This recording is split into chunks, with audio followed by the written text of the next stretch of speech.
Dirt will act strictly as operator, and preferred profit returns of 20% will be offered to each partner. Now, with over 100 years of experience in the industry, none of our competitors can speak to you with as much confidence as to the wants and the needs of our local market. That being said, Dirt has determined that the highest and best use of the 60-acre filing on the 391-acre site is a sustainable use neighborhood, a concept written by the City of Aurora. We pride ourselves on personalization, innovation, and sustainability, and a construction management team whose goal is not only to provide you with a quality, long-lasting product, but an experience that is equally memorable. On to Michael Fisher, Senior Market Analyst. So being based in Denver, we know exactly what the market demands.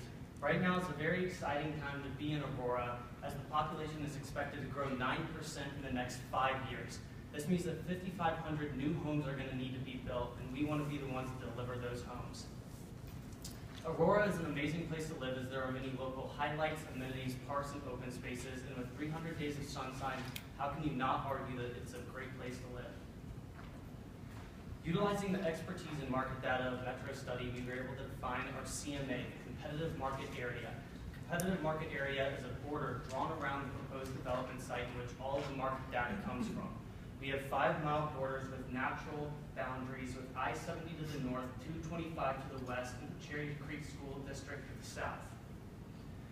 Through Metro Study, we defined several key population traits that help us define what our product would look like, what our site plan would look like, and what price ranges we would need.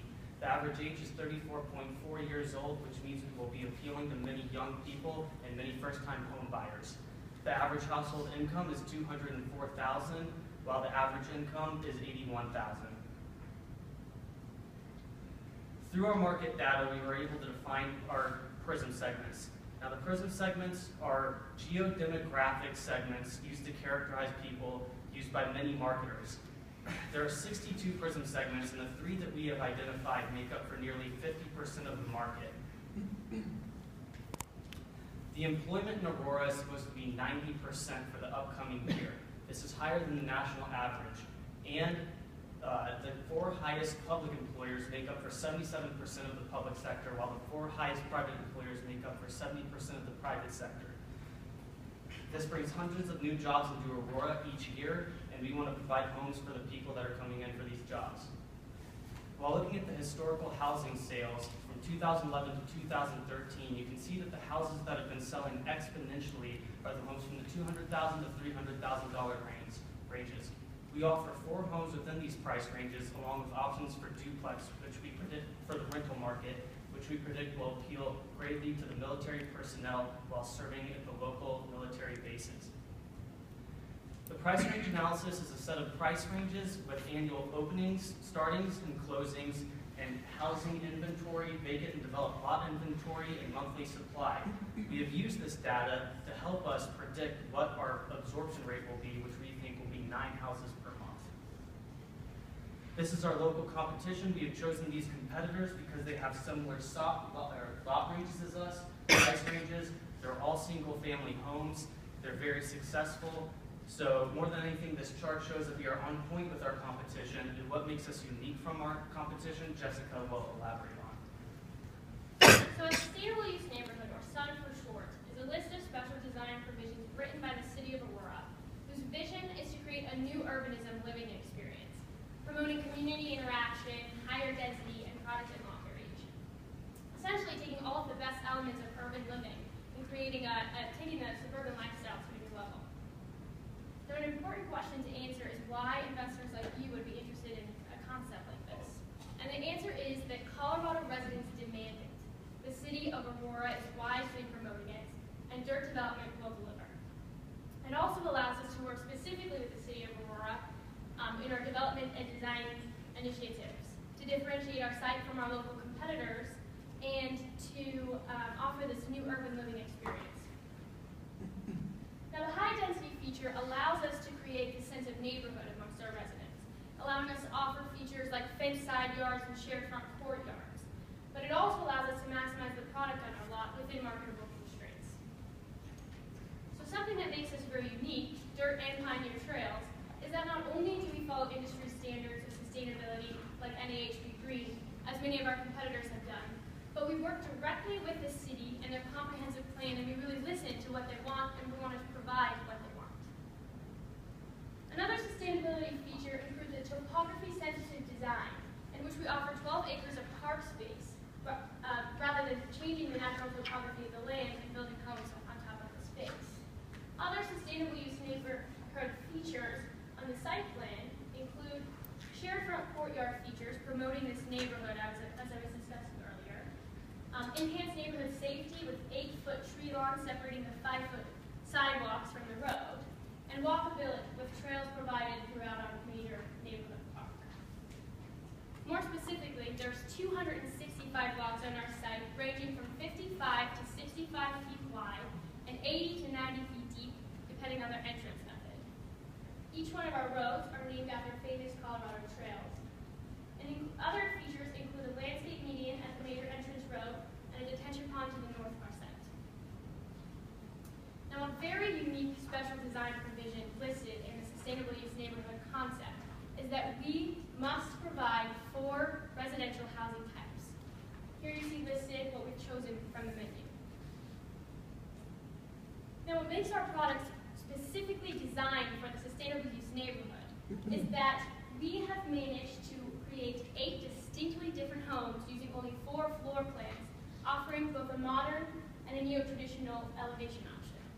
This allows familiarity for our trades and ease of building, and establishes the variety and the variation and the diversity that the new urban living experience concept demands. I'll pass it on to Megan Long, VP of Operations. We utilize an in-house CMS system, which we have titled PIOS, which is similar to programs such as COVA and other industry standards. We have found that this program has assisted us in doing our controls for our cost and quality management, which these programs include our accounts payable system, where we ensure immediate payment to all of our contractors upon the completion of our cost and quality inspection, which we have found has increased the loyalty amongst all of our contractors.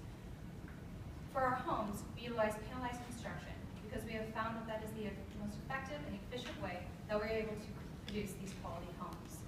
We are able to decrease our waste to 5%, as well as being able to frame and weather seal a 2,000 square foot home within 3 days.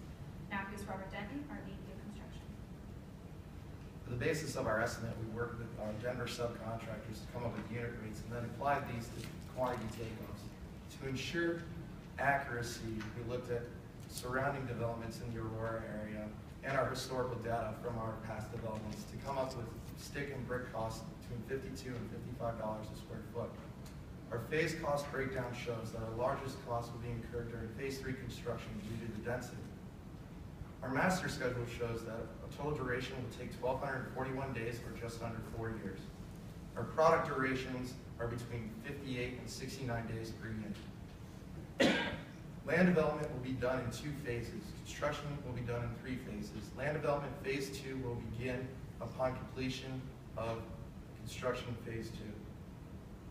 Special considerations had to be taken into consideration during land development.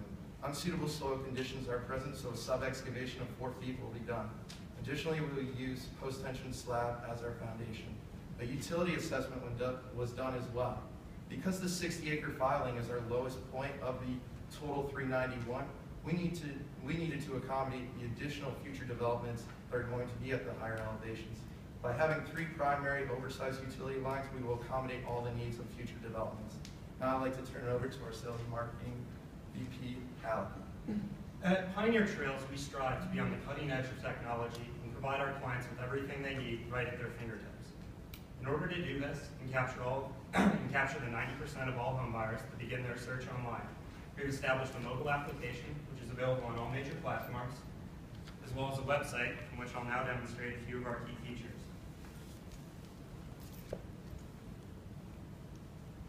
We have our live chat option, which allows you to chat with our sales staff during regular business hours.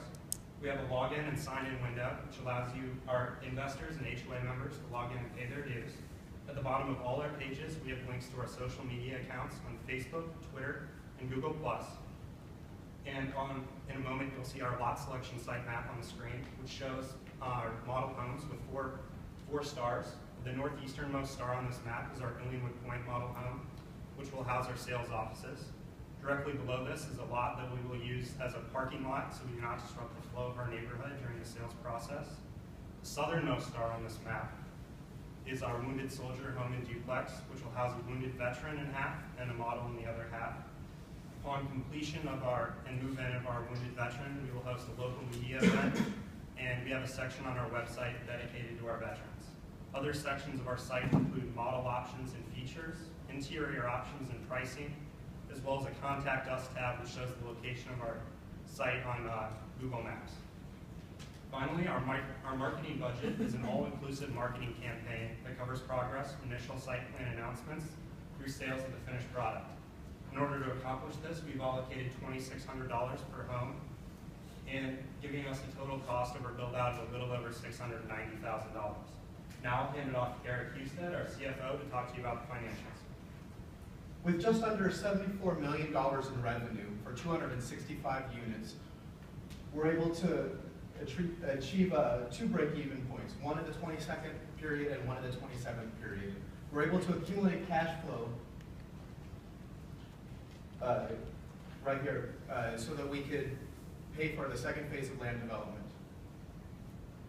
We're offering a joint venture with our equity partner and our land partner of 32% internal rate of return for our equity partner and 22% internal rate of return for our land partner. We're also able to do this project with very limited equity investment because of our construction revolver loan, which we have at a 50% loan to value of current assets. At no point does it ever reach more than $1.2 million, and the total borrowed is $36 million. Here you can see where the return of investment begins for both our land and our investor partners, and then their break-even points at the 28th and 33rd period for a total return within the project for a little under $2 million and $5 million respectively. For risk analysis, we felt that three primary forms of risk that we had was business, legal, and financial.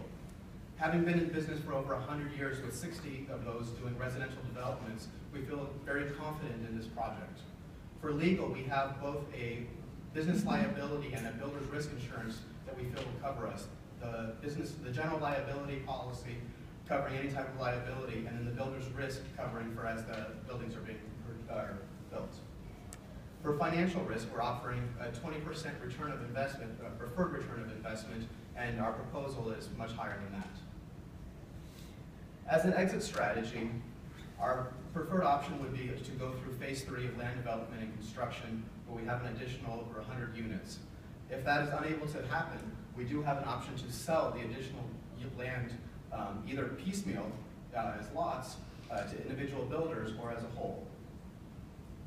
This concludes our presentation of Pioneer Trails.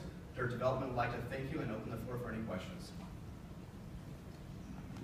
Good job, it was a good presentation. Thank you. A couple of questions. First one is, I think it's the first time we've seen duplexes. Could you explain why those were selected or what the rationale? I guess you said they would go to the rental market. Is that? Well, the thought is that the duplex appeals to the military presence in the area, which is our largest target market. The way that we handle the duplex is we see single investors, maybe owner-operated. But we spoke with a few military, and they expressed that the area is in high demand for the rental market, and it currently takes up 28% of the market. So it's a market that we'd like to tap into, and we're willing to find a way to do that. It's also one of our 4 residential housing types designated in the Sun Standards. Okay. A concern I have with the duplexes, it ties back to your site plan, is I think it's a cool concept having Pioneer Park run through the center, but I think you've got a majority of the lots fronting on the park are your duplexes, which are probably your lower line, sort of lower sale price, so you might just want to look at moving the higher priced houses there. You're going to get a big premium because you're going to have that access to the park, so it might just be a product allocation. If you see on that lot-specific site plan, the squares delegate the lots in which we house duplexes, and none of those are on necessarily the park space. They're on the shared courtyard feature. They're in the little That might islands. be. But